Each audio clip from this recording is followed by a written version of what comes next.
So if you know OpenSky, then you know that we like to dive deep into the numbers to really understand policy impacts and implications of different policy changes.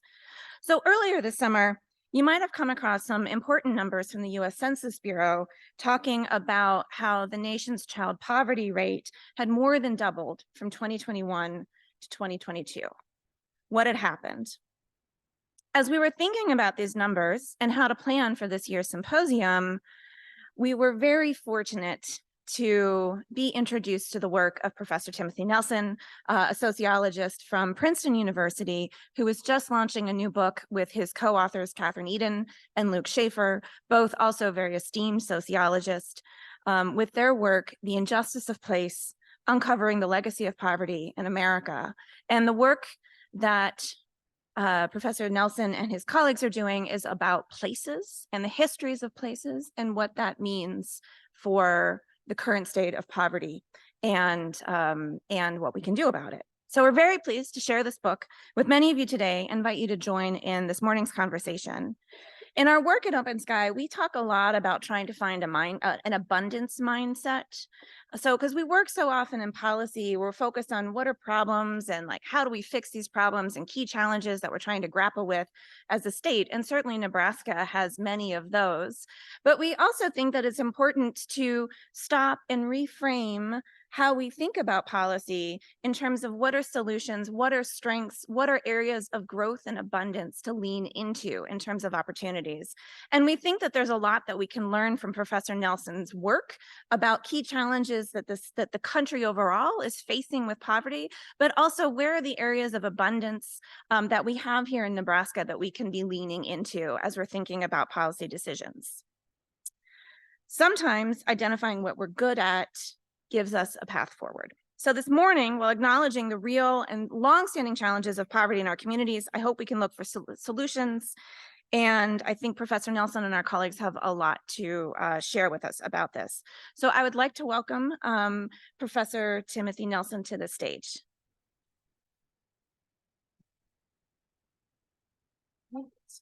Okay. So we'll have Professor Nelson start his remarks for about a half hour, and then we're going to invite Senator Jane Raybould to join us. Senator Raybould is from LD 28 here in Lincoln, and Senator Raybould is going to moderate some discussion after Professor Nelson's remarks. All right. Thank you. All right. Thank you for that warm introduction. Great to be here in Nebraska. That picture is over 10 years old of me. So if you look, if there's any discrepancy there. So who knew Nebraska could be so balmy in October? It's I certainly didn't expect that.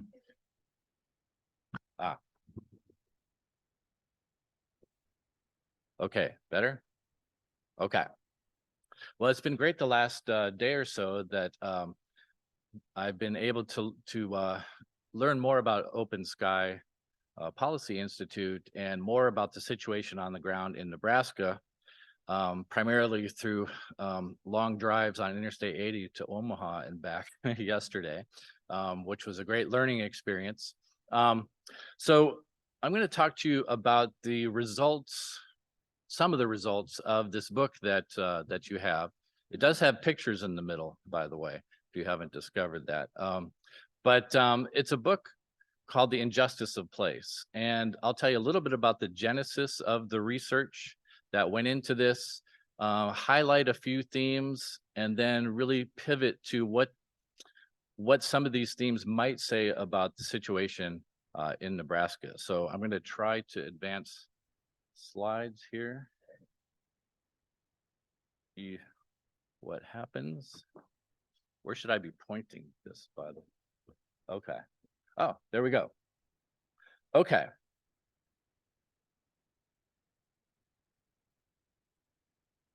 There we go. So really, so my co-authors, Catherine Eden and Luke Schaefer, had published a book in 2015 called $2 a Day, which was really about the rise of extreme poverty in the United States in the post-welfare reform era. When Clinton ended welfare as we knew it, first it was seen as a big success. A lot of people left the rolls and so on. But it did, once people really stopped looking, there was a lot of consequences to that. And I'll have some things to say sort of at the end of the presentation about the program that replaced AFDC, which is TANF, and how it's a block grant and some of the sort of technicalities of that situation.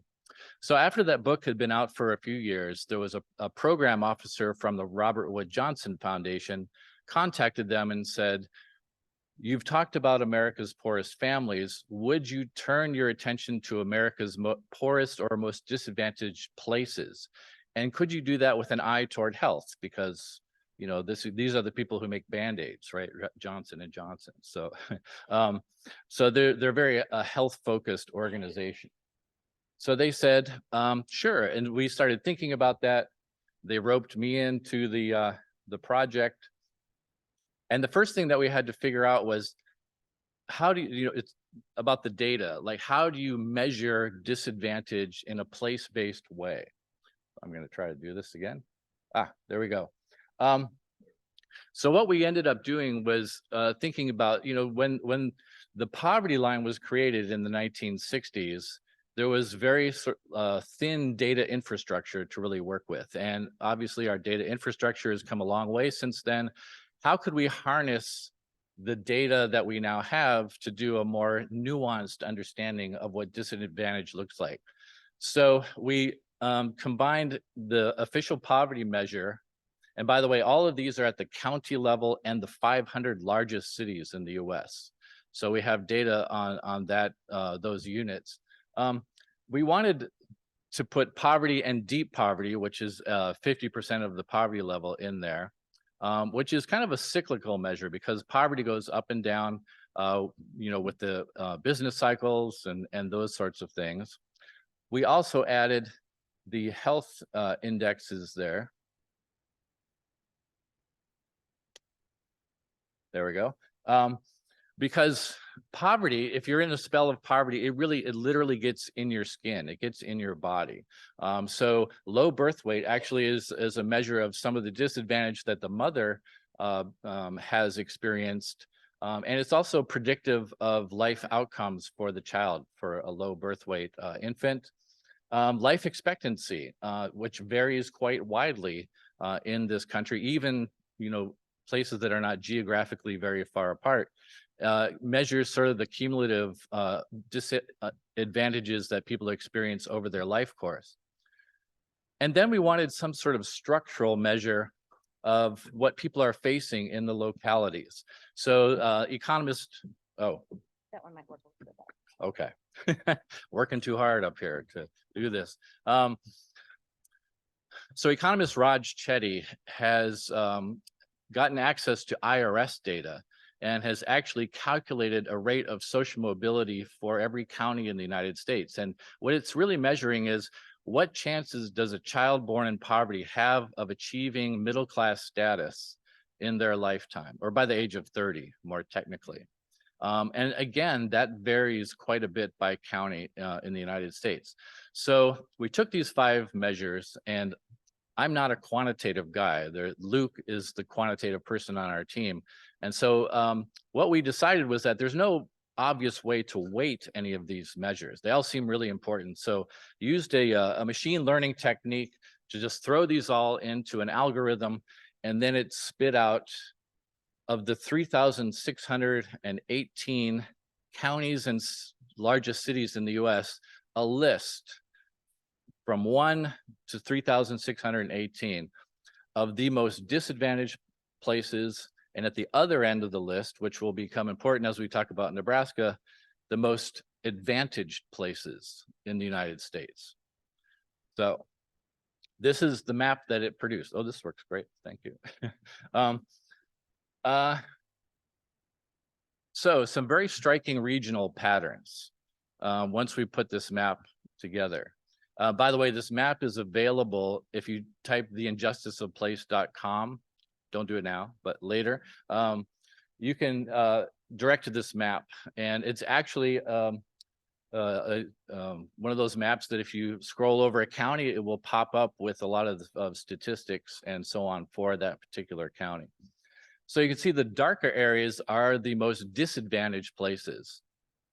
And just to point them out to you, these are the areas we ended up focusing on. So the Cotton Belt, sometimes called the Black Belt across the South, actually named after the soil that's there. The Tobacco Belt, which in the Carolinas replaced cotton at some point in history. Central Appalachia, and then South Texas, sort of southwest of San Antonio, in what used to be called the Winter Garden region of the country. And then the only things really happening west of the Mississippi are Native nations. And although we really wanted to focus on Native nations, it takes a lot of time and a lot of trust and a lot of connections to be able to get into these communities to research them for very good reasons. And also, COVID happened right when we were doing the research for this, and a lot of the reservations in South Dakota and other places basically limited access to who could go in. So Native nations are not part of the story that we tell in this book, but for a future project. So the first thing we did after we got this index and identified the places was to send teams of graduate students, very good source of labor, into to embed in a particular community in these places. So we sent 2 students to live in a trailer in the Daniel Boone National Forest in the middle of Appalachia.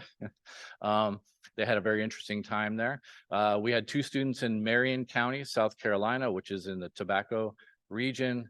And we had a couple of students in the Mississippi Delta. And the book's authors, we also visited and went and were part of the interviewing and observing team and so on. And then after the pandemic, we went down to South Texas and got that part of the story.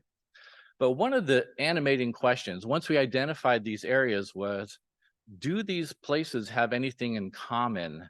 Even though they're very different in a lot of different ways, is there sort of a similar origin story to why these places became so disadvantaged? So one of the things about the pandemic, we couldn't go out and do any field research. So we started hitting the books, the history books, and looking about what were the origins of these particular places. And it turns out that they were all founded basically on single commodity economies that relied on vast amounts of cheap, sustainable labor. And in these places, there were just a thin layer of elites who owned and controlled everything. Probably the paradigmatic case is in the Cotton Belt, where you have slavery. And then after the Civil War, you have sharecropping and so on. In South Texas, you have the Winter Garden region, which was the source for tabletop vegetables, really beginning in the 19-teens and 20s. The city of Crystal City, Texas, which is in Zavala County, calls itself the spinach capital of the world. And they have a statue of Popeye right downtown, a very famous figure. And obviously in Appalachia, it's timber, and then coal becomes the major commodity. And what happens in these regions is that there is an intense pressure by the elites and the owners in these places to keep the vast laboring population subjugated and in control. So in all of these places, political access was limited. Texas had what was known as the white primary, which you can figure out what that means. In the coal camps, and 85% of coal miners in Appalachia actually lived in company-owned towns. They were basically told who to vote for by their foreman. And these were people allied with the coal companies. Of course, in Jim Crow, we all know that story and so on. And the living conditions and the medical conditions here were just really intensely not good. So going to these places and looking at historic pictures of what people lived in and what they, understanding what they ate and so on. So from the very beginning, these were disadvantaged places. So here's people in the tobacco region in the 1930s. But after World War II, a lot of these mono economies and so on started to really change, and the need for labor changed as, mechanization came in, particularly within agriculture and so on. So the World War II story looks really different than what happened before World War II.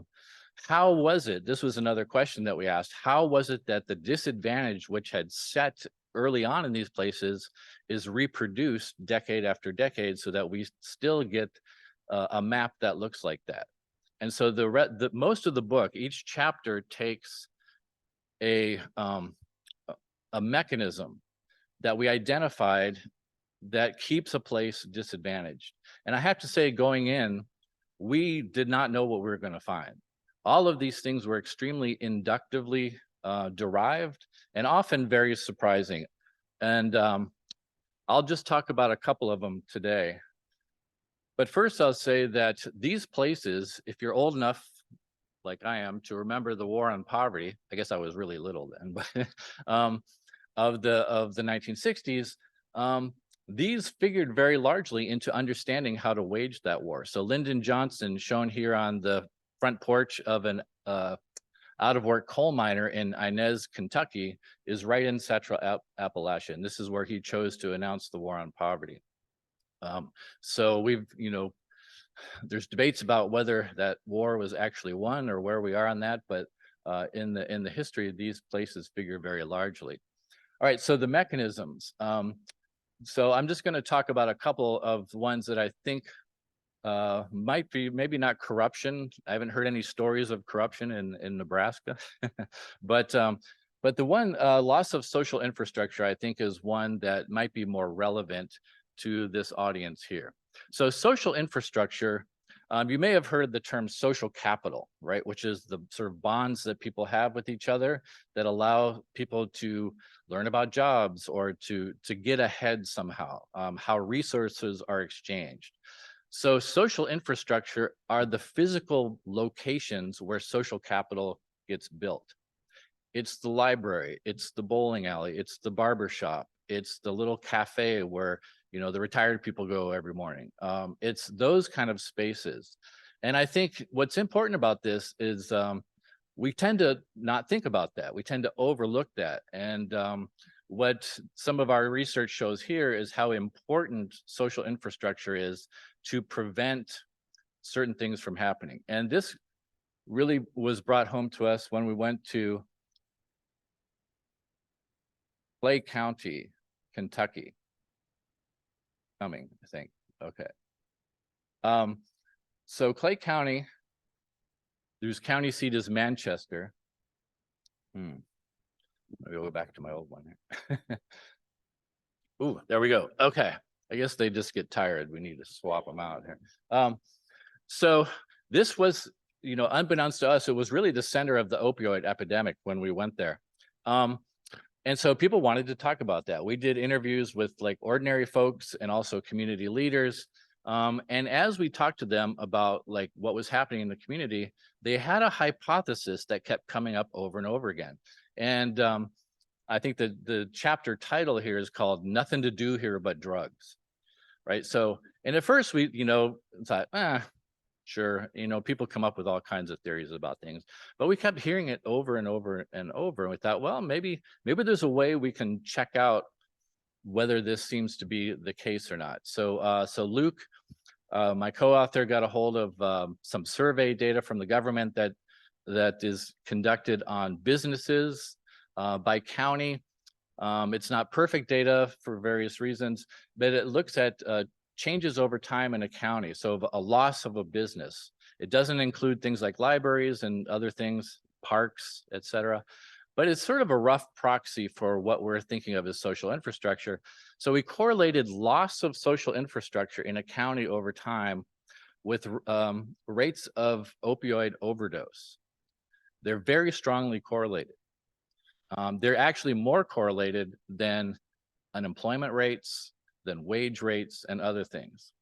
So it's not perfect, but there's some, sort of face evidence that perhaps their explanations were onto something. The importance of social infrastructure in being a protective force that can catch people when they fall or just kind of monitor how people are doing in a community. So that was one surprise. Oh, here's some evidence again from the economist Raj Chetty, who used scraping Facebook data to look at volunteering rates by county in the United States.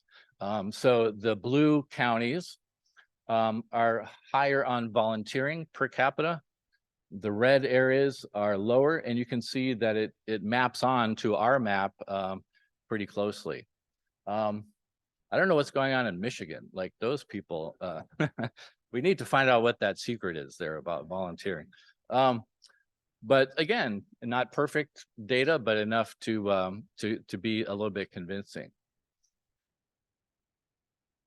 Oh, and then the second thing, again, which was very surprising to us, when we think rural America, we don't think corruption necessarily. I lived in Chicago for a while. You might think of Chicago in terms of corruption, but it turns out that in each of the areas that we went, corruption was actually a big part of the story, and the negative consequences of local corruption for economic development. We see, of course, that in the international context with international aid and so on, but it also works at the local level. So one of our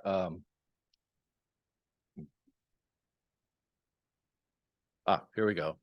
I don't know if you've heard about this. This has been in the news maybe for a while, but this scandal started in our research site in the Mississippi Delta in Greenwood, Mississippi, where a local nonprofit leader named Nancy New was friends with the governor of Mississippi and the head of the HHS for the state, who funneled a lot of money to her to kind of dole out without a lot of oversight. So there's a professional wrestling family, if you follow that, the DiBiase's, $1 Million Man, I guess, something like that, who had a Christian ministry that a lot of money got funneled to. One of the wrestlers was supposed to be giving public service talks about substance abuse and how to avoid it. He ended up himself going to rehab in Santa Monica, paid for with the TANF dollars that were supposed to go to the needy families of Mississippi. So, so about $80 million altogether of TANF money was diverted to various causes. And this was discovered because a local journalist named Anna Wolf, who won the Pulitzer Prize for this, by the way, noticed that, you know, Mississippi is a very poor state. It's the poorest state in the United States. 97% of families who are applying for TANF were being turned down. So where's the money? What's going on with that? So Brett Favre got some money to give speeches, whether it's not clear that he actually delivered them. He also got $5 million to build a new volleyball stadium at the University of Southern Mississippi, which is not only his alma mater, but where his daughter was playing volleyball at the time. So obviously, so that's one of the more notorious cases. Crystal City, Texas. This is a headline from the New York Times. The FBI descends upon Crystal City in the mid 20 teens, and all of the city council except for one person is sent to prison for various charges, including human trafficking and so on, leaving just one person to run the city basically. And there's a long history of corruption in this particular sort of county that goes back to when the Anglos were running it. But none of this beats Clay County, Kentucky, which is sort of notorious for these kinds of things. So a lot of, if you remember about the Hatfields and the McCoys, those kind of famous hill country feuds, those were actually elites fighting each other. Those weren't just the mountain hillbillies, so to speak, for control of various things. So a lot of corruption and a lot of violence epicenter in Clay County. In this case, vote buying is a long tradition here in Manchester. And so whole teams of slates of candidates were sent to prison on RICO charges and things of that sort. But perhaps more egregiously, the local elites in the town were actually cooperating with the drug dealers in town. to look the other way when they're supplying illegal opioids and that sort of thing. So we were shocked, right, to like uncover all of this stuff and what that means for local government. And one of the fallouts of that is that, like, talking to ordinary people in these places, they do not trust their local government, and they won't vote because now they can't be paid for voting. So the rates of voter participation have gone way down. But you know, what does that do when you think, oh, those people who run the place, they're just in it for themselves and for the money, and they don't really care about us at all. And so that's the kind of climate that this kind of corruption actually induces. All right, so there's a lot of other mechanisms there, which I don't have time to talk about. Another surprising thing that that violence is endemic in parts of rural America. The LaFleur County, Mississippi, that we studied has higher rates of violence and interpersonal death due to interpersonal violence than Chicago. And part of what we uncovered about violence is what spurs violence is a lack of social mobility. When people feel stuck and hopeless in a place, there's a strong correlation between that and levels of violence. And then we crunch the numbers county by county across the US. All right, so some takeaways. This is the first work that we've done that really looks at history. And now I'm convinced that to really understand what's going on, especially in a place, you need to understand the history of that. And that's relevant for us here too. The technique that we evolved about combining ethnography, big data, and history, I think is what revealed the mechanisms that we talk about. And if you want to talk about policy, you have to understand the mechanisms that are creating the outcomes. In this case, it's very complex. There's a lot of different mechanisms happening. So there's not one single bullet policy thing that's going to fix everything, but you kind of have to take them one at a time. All right, so some straightforward policy recommendations from those two mechanisms. So let's talk about Nebraska. So this is a picture of the very opposite end of the index, what we might call the index of greatest advantage. And remember, it's combining poverty, health data, including life expectancy, and social mobility. And I didn't do a deep dive. You can, if you go on the website, you can get what the indicators for each of those look like county by county. So it could be, for example, that positive social mobility is driving Nebraska numbers. One thing about that social mobility number is that it's often people don't stay in the county that they grow up, right? So people move to the city and become professionals and so on. It's going to capture that in this data and relate to the county of origin and show as high social mobility. But Nebraska is pretty well represented here, as you can see. By the way, I can claim a little Nebraska cred because my paternal grandmother was born in Cass County in Plattsmouth, and so just a little, a little piece of that there. So this is a very crude representation, but so there's 3,618 units altogether if you include the counties and the cities. What the blue dots represent here are counties that are at 90% or above on the index here, 90th percentile or above. The light blue represent counties between the 80th and 90th percentile, right? So in fact, that one county, of course, they're all obscured by the dots, so I don't, is almost at the very upper end of the advantage continuum. The only county that looks more toward the disadvantage then is Thurston County there, which of course is the home of a couple of native reservations. So, and that's a common pattern that we see across the upper Midwest. The upper Midwest looks fantastic on this index. And we did a lot of driving around the upper Midwest. My wife is from Minnesota. So when we were up in Minnesota, we started driving around the Dakotas into Iowa. I don't think we made it to Nebraska, but It's striking the difference even in the landscape, where you pass farm after farm after farm, and all in looking really good with the aluminum silos and nice tractors and everything. And then if you go to the areas of deep disadvantage, there's vast agricultural tracts owned by single company or a single person. So wealth is very unequally distributed in those places. In fact, there's something economists use called the Gini index, which measures inequality. These counties of disadvantage are more unequal than places like New York City or Boston or any of these other places we think of having the haves and the have-nots together.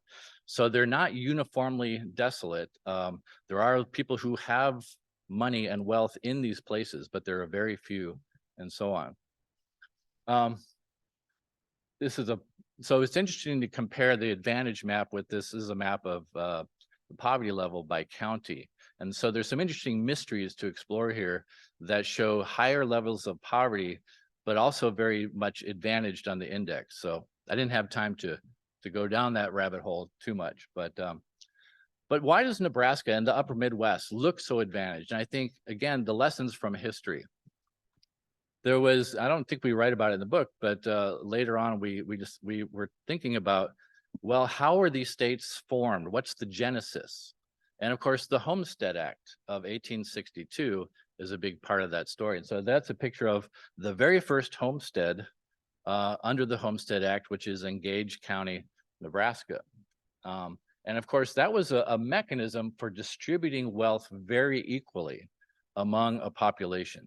So I think there's an interesting lesson about wealth distribution and its ultimate consequences. Finally, I won't have time to get into this. I see Rebecca is poised to grab this from me. But one thing that we've talked about, and I just found this online, but again, the TANF story. If you're really interested in supporting needy families, there's Nebraska is not unique in the fall off of the take-up rate of TANF, and how fewer and fewer families in poverty are actually getting cash assistance from the government or the state government.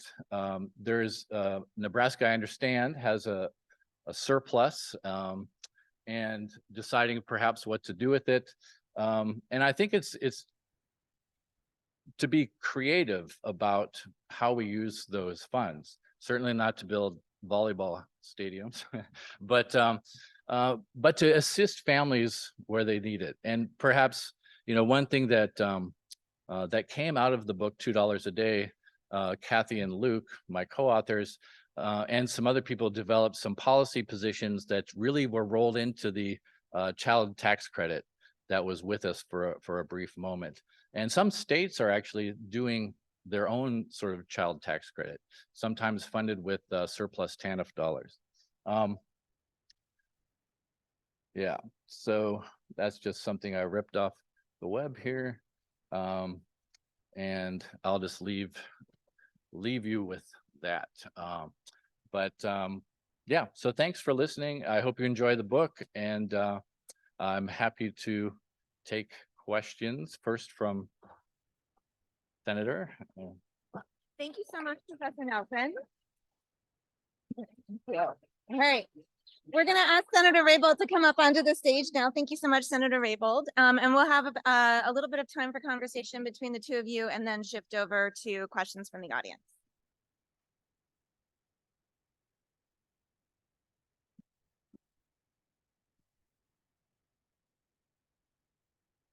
Can you hear me?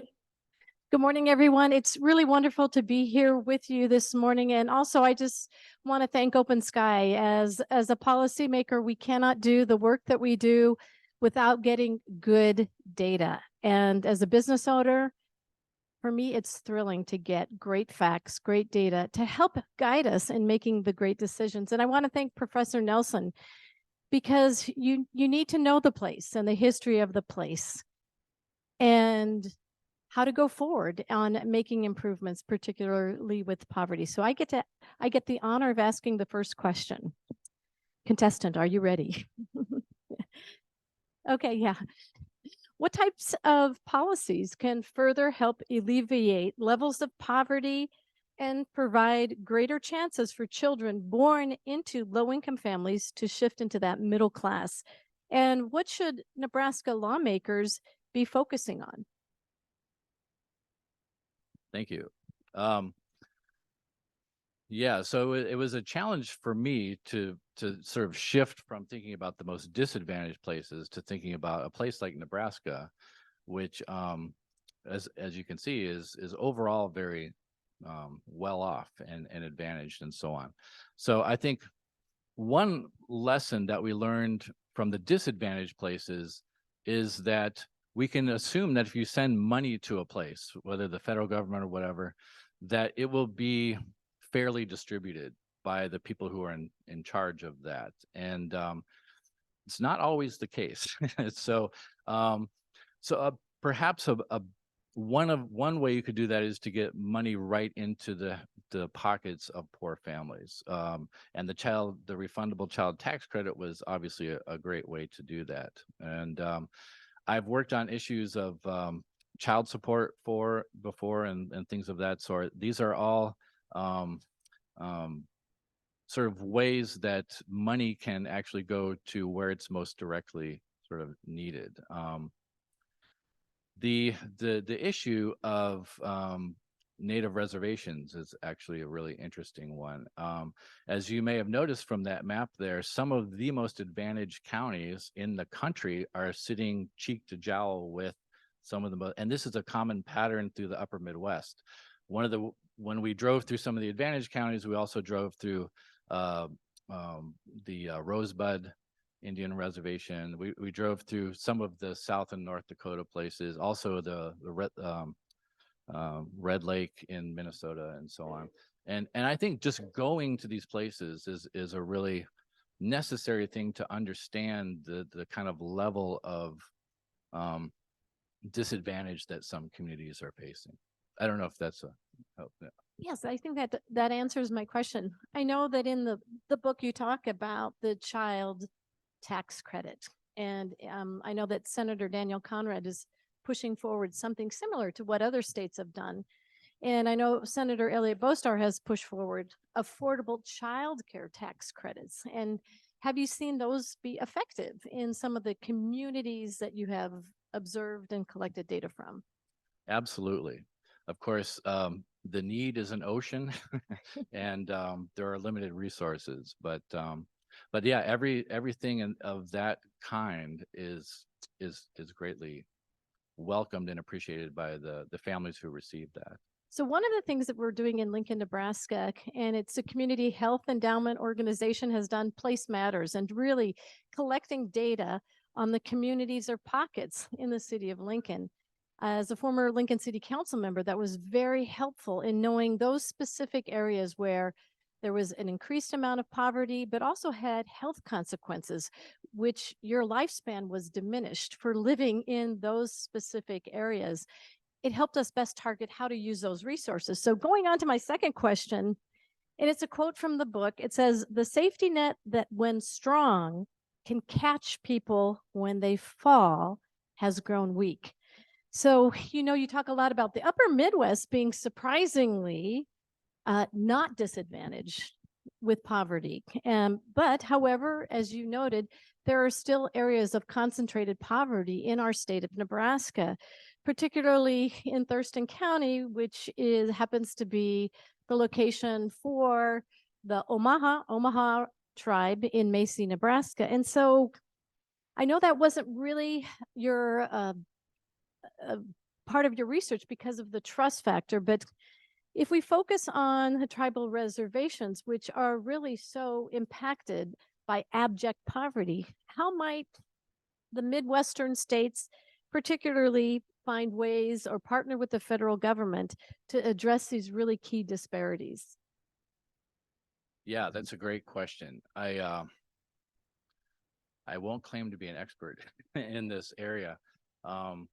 I know there are some organizations that have thought about this. So back a while ago, I used to teach at the Harvard Kennedy School, and I can send you the information. There is actually a a program that Harvard runs there, which specifically takes on Native reservation and really tries to do innovative policy or support innovative policy solutions on Native reservations.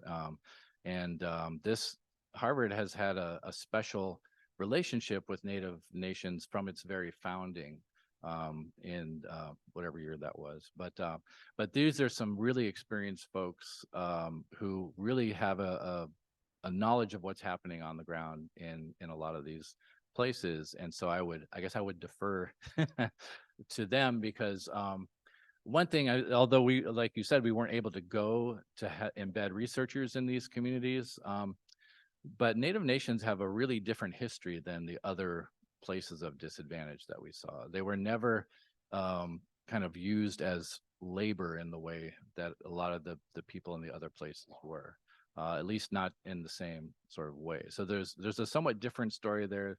So I'd be hesitant to extrapolate too much from the places that we did go to what's going on there.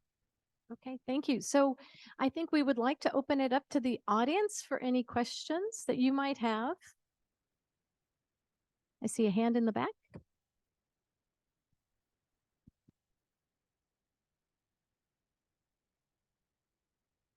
Thank you so much for being here. Can you talk a little bit more about the idea of corruption?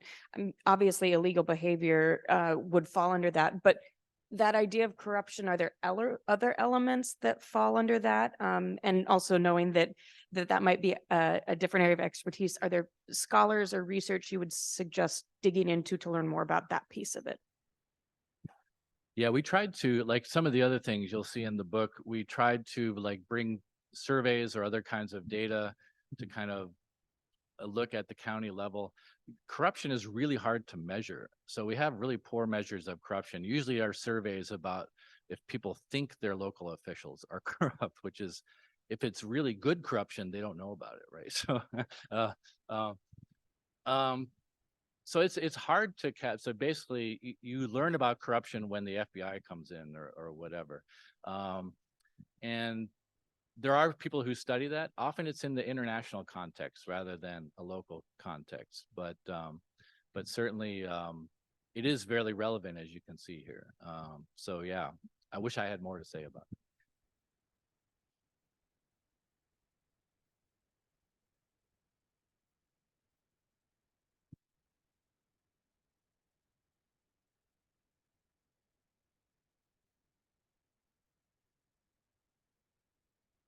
One of the things that is very much a part of my experience is the outmigration of rural populations. There is nothing going on in these little towns, and they just shrink up. The schools become more and more consolidated. It's hard to access healthcare. Everything revolves getting on the roads and traveling.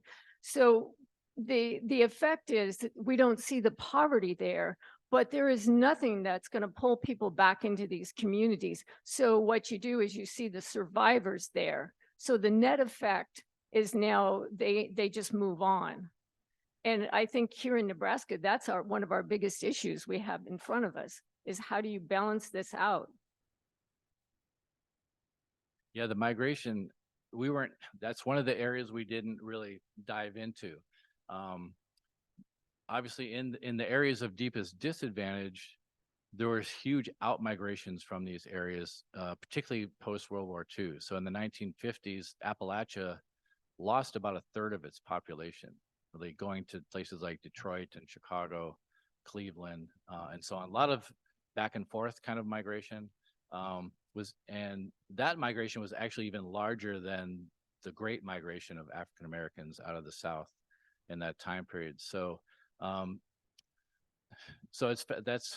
that's kind of like what we're going to look at in our next project here. And really, there is a sociologist, a former Princeton sociologist named Robert Wethnow, who's from Kansas, and he's written a lot about the challenges of the upper Midwest and rural America, including the sort of outmigration and depopulation. So I can't remember what the name of his more recent book is, but there might be some ideas and insights that can be gleaned from some of the academic work looking at that very issue.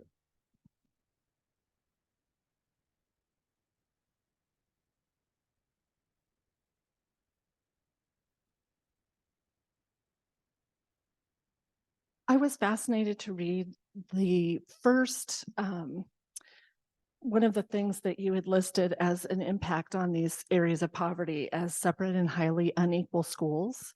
Here in Nebraska, we have traditionally kept our public dollars for public schools, and there was recently a bill passed to send public dollars to private schools. Is that part of what is being found in other states impacting that? I realize this is a controversial issue, but yeah, I'm just so interested in the facts. Right? yeah. So the very first real chapter is called Separate and Highly Unequal. And of course, I think most of us know the story of Jim Crow education in the South. What I didn't know until very recently really is that when Mississippi in particular resisted Brown v. Board successfully for a number of years, they were finally forced to integrate. And what happened, you had what are called segregation academies popping up all over the South. So you drive through a county and it's like, oh, this school founded 1968, right? They're like all over the place. And initially, in fact, the White Citizens Council actually published one of their journals with step-by-step instructions how to start a private school.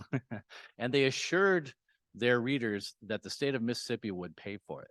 And they did until it was challenged and ruled unconstitutional later. So my worry in the South, I won't say anything about Nebraska, but my worry, for example, with Arkansas, with their universal vouchers, which the governor, Sarah Huckabee Sanders sort of announced earlier this year. And I went to their website to look at the schools that are applying to be part of that system. There's about 80 or 85 schools that are not special needs schools, but more open schools. About 12 of those were founded as segregation academies. And so it's like we're doing this all over again to stand up these schools. And so it's worrisome to me when things kind of go in that direction, when we're talking about places with a history like Mississippi. No, that's all I'll say. All right. Thank you so much, Professor Nelson and Senator Raybould, for this conversation. I want to give everyone a round of applause. Thank you.